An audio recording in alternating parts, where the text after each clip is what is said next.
Okay, so as you obviously know from the title of the video, I am now in Little Rock, Arkansas. Again, I wanted to introduce the place that I am about to go explore and walk around.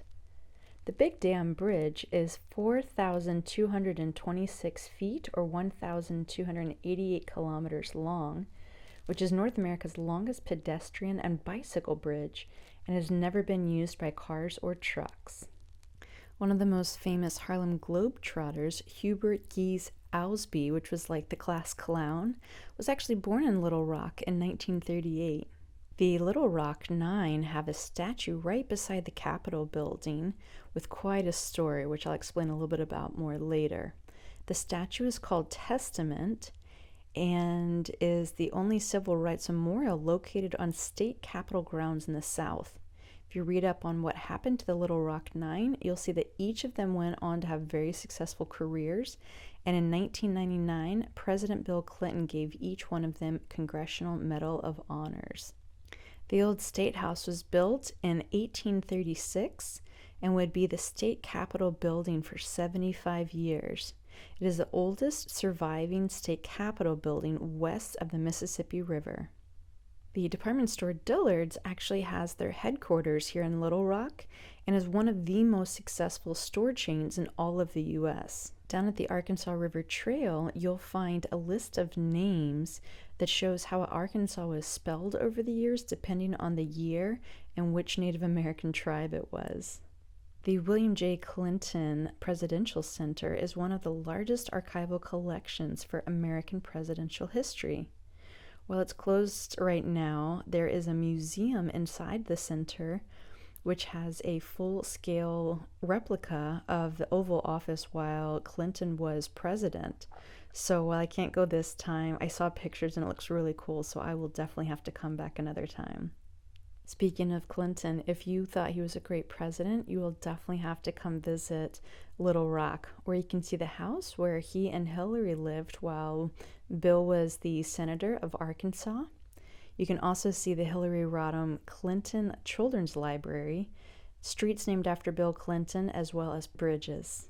The old mill was filmed during the opening scene of Gone with the Wind and is thought to be the only structure still standing from the movie.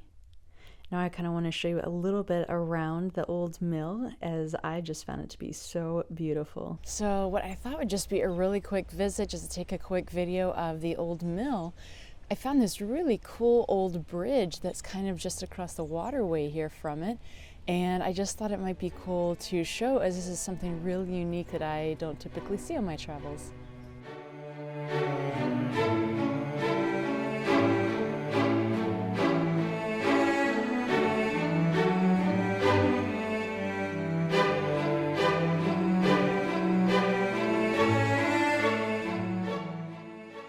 This is another really cool bridge, and I'm not really sure what all of the wood bridges are, symbolic of, but it's just really, really beautiful with all of this. And you can actually go up into the old mill, and all of that is old wood stairs and stuff like that they've, finished and sanded off, so it's very safe, but it's very, very beautiful to explore around here. Might have found my new favorite place in Little Rock.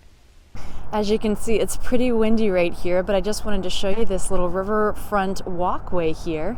So down on, this little level right here, if you can see where my finger is, that is the first level, and that takes you kind of just right down by the waterway. This second level that I'm on right here takes you to the sculpture park and kind of some other really cool things along the way. Then this third area up here is really nice. They have a little adventure park as well as a little place that you can play some musical instruments as you look out over this really pretty view of the bridge and the river here.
This behind me here is the Little Rock, and it has a little plaque behind me here to kind of tell the story. In 1722, a French explorer, Bernard de la Harpe, came here from the Mississippi River up to the Arkansas River and saw La Petite Roche, or this little rock, and this became kind of the landing spot that he started exploring and creating a town, and now it is the capital of Arkansas. This gate behind me here is the entryway to H.U. Lee International Gate and Garden. The other side, that's a little prettier, is right on a main street, so it's quite loud. So I thought I might just come in here where it's quite quiet and kind of show you a little bit of the garden, because it's actually really, really pretty.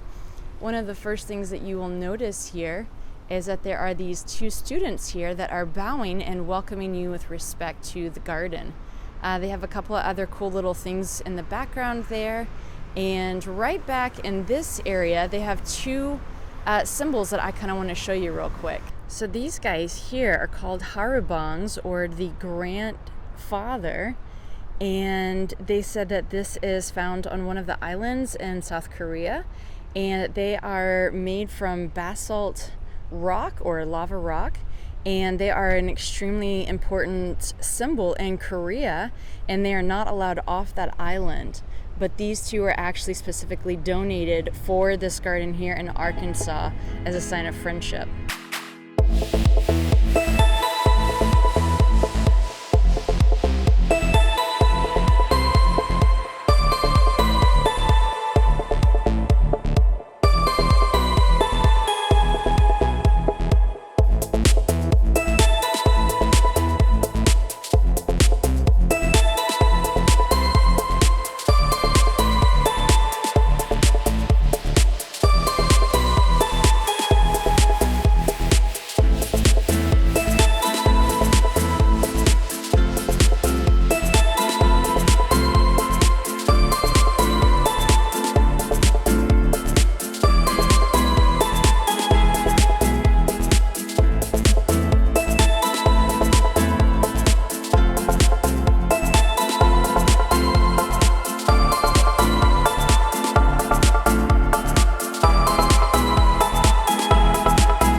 Right now I am sitting outside of what you can read in the background, Little Rock Central High School.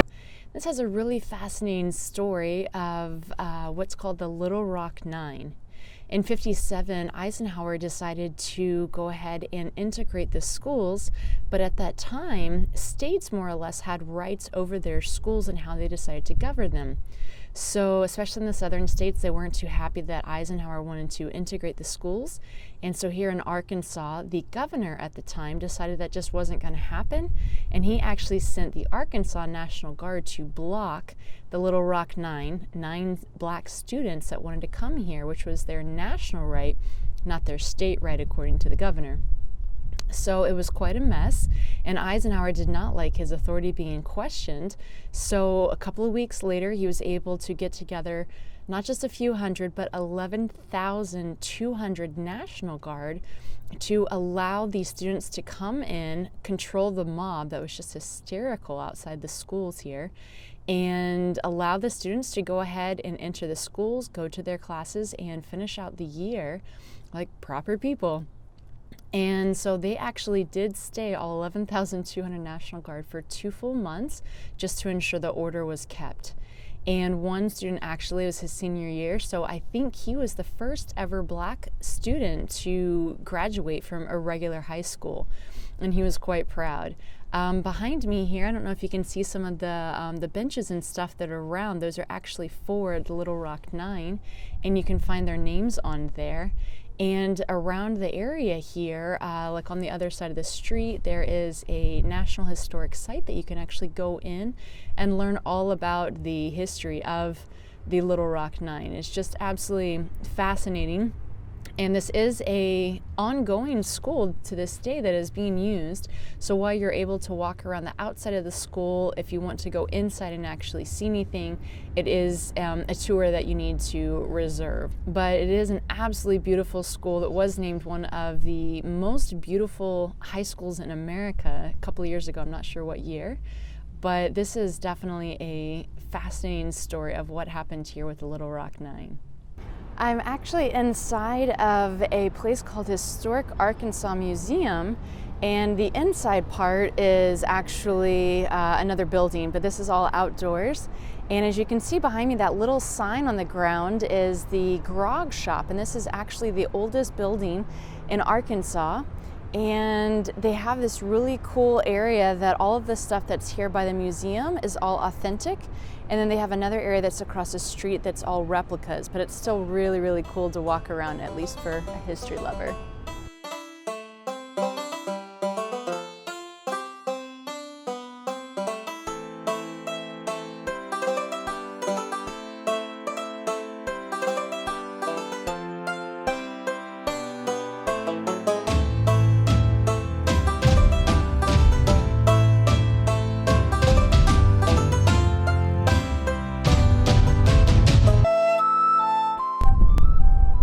This building right here definitely gets the prettiest building award here in Little Rock. And that wraps up my time in Little Rock. So some things that were a little bit surprising to me that I didn't know beforehand was just how hilly Little Rock is. My little 4-cylinder van was not too happy with trying to get up some of those hills there.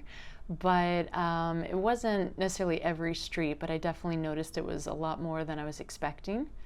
Another thing was just how windy it was while I was there. I'm not sure if that's typical for them, but it definitely felt around 10 to 12 degrees a little colder than it probably was. So that was a little bit difficult for me to get used to.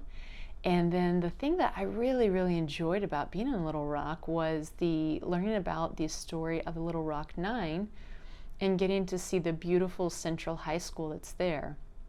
I also think that it's really cool that they still use that high school for modern students to go to and be a part of that historical building. I think that's really incredible. And the other thing that I really loved was the Historic Arkansas Museum and just how great that was. They had some of the buildings outside that were actual buildings that were used, you know, in the 1800s, and that you could walk around and see those, as well as inside the museum that had the Native American history that was just really well done. So I really enjoyed my time in Little Rock, surprisingly. It wasn't necessarily a big city, but it was walkable and easy enough to get place to place. And I thought it really funny just how much everything was Bill and Hillary Clinton there, but definitely makes sense with their history. So tomorrow I hit the road again, and so I will see you on my next stop.